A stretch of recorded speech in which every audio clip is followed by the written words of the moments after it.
the 1400-year story of Abraham's three sons, teaches us a profound lesson. The greatest conflicts arise not from our differences, but from our refusal to acknowledge and understand the pain of others. All three have tragic stories, memories of loss and injustice.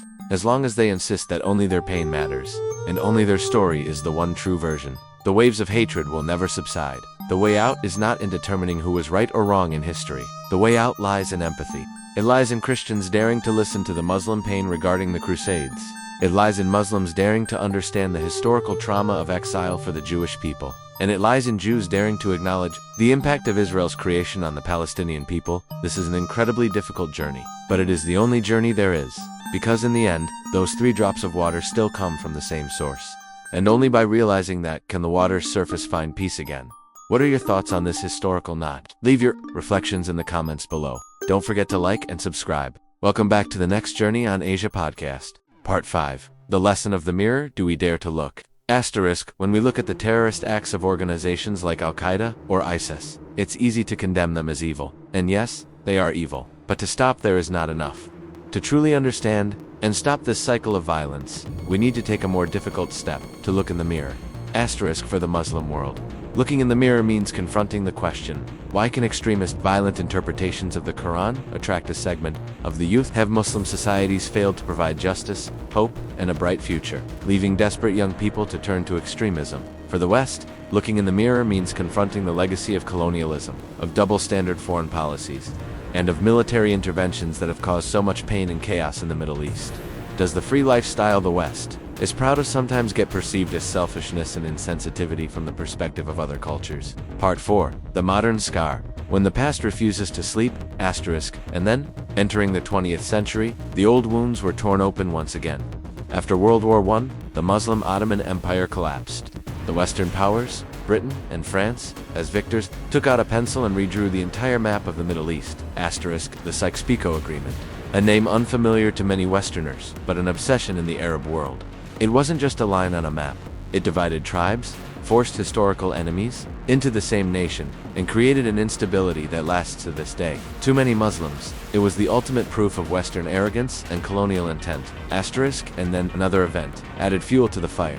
The establishment of the State of Israel in 1948, in the very heart of the Arab world, on land that Palestinians also called home. To the West and the Jewish people, it was the fulfillment of historical justice after the Holocaust. But to the Arab and Muslim world, it was the Al-Nakba, the catastrophe, an occupation backed by imperialist powers. From this point on, a new psychology was forged within extremist Islamic groups. The psychology of a victim backed into a corner, a belief that the world was against them, and that they had to resort to violence to reclaim their honor and existence. Part 3. The Family Memory. A dialogue of pain, if we consider these 3 religions a family, their history is a series of traumatic memories. Each has its own pain, and they often view the same event through completely different lenses. If we consider these 3 religions a family, their history is a series of traumatic memories. Each has its own pain, and they often view the same event through completely different lenses. Jewish scholar. We were exiled from this land time and time again, by the Babylonians, by the Romans. The dream of returning to Zion, to Jerusalem, has burned in our hearts for 2,000 years of diaspora. It is not just land, it is our identity. When Muslim armies conquered Jerusalem in the 7th century, to them, it was an act of liberation, returning the city to the worship of the one true God. They also revered Jerusalem as the site of Muhammad's ascension to heaven. Muslim warrior. We came as inheritors of Abraham's legacy. We allowed both Jews and Christians to practice their faith freely. Under our rule, the city knew peace. But then, 1,000 years ago, another perspective emerged. From Europe, Christian soldiers looked toward Jerusalem and saw something unacceptable. The holy sepulchre of Jesus Christ was in the hands of infidels. Christian night. It was a disgrace. We, the soldiers of Christ, had to embark on a journey to liberate the Holy Land from the Muslim yoke. It was God's will. It was a crusade. Muslim warrior. They called it a crusade. We called it a barbaric invasion. They came here and massacred not only Muslims but Jews as well. They invoked God's name to plunder and kill.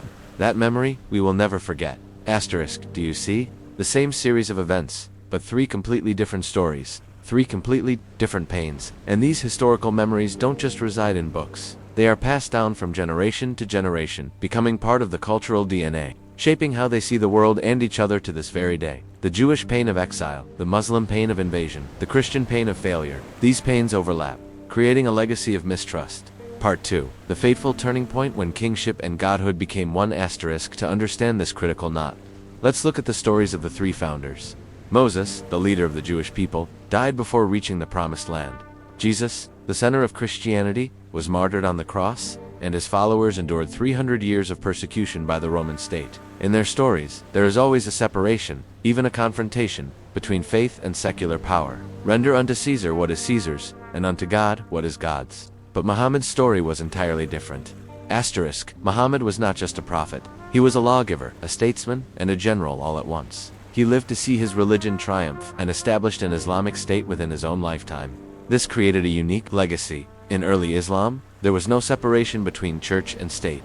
The law of the land was the law of the faith. The political leader was also the spiritual leader. They weren't just building a nation, they believed they were building the kingdom of God on earth. This belief created an unparalleled collective strength, a driving force for imperial expansion. But it also sowed the seeds for future conflicts.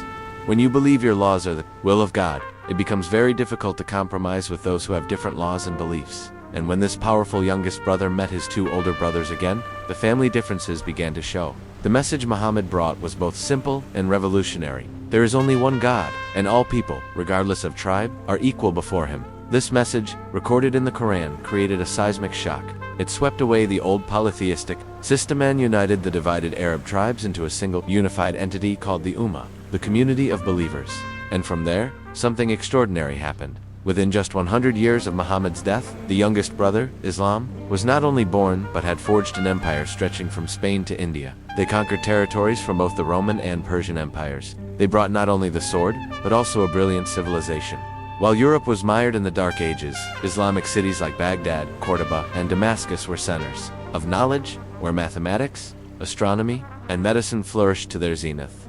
This meteoric rise posed a great question. Why did this youngest brother possess such incredible vitality? The answer lies in a fundamental difference, a turning point that would shape the destiny of all three brothers. 3 drops of water, from the same source, yet they create waves of conflict that never cease.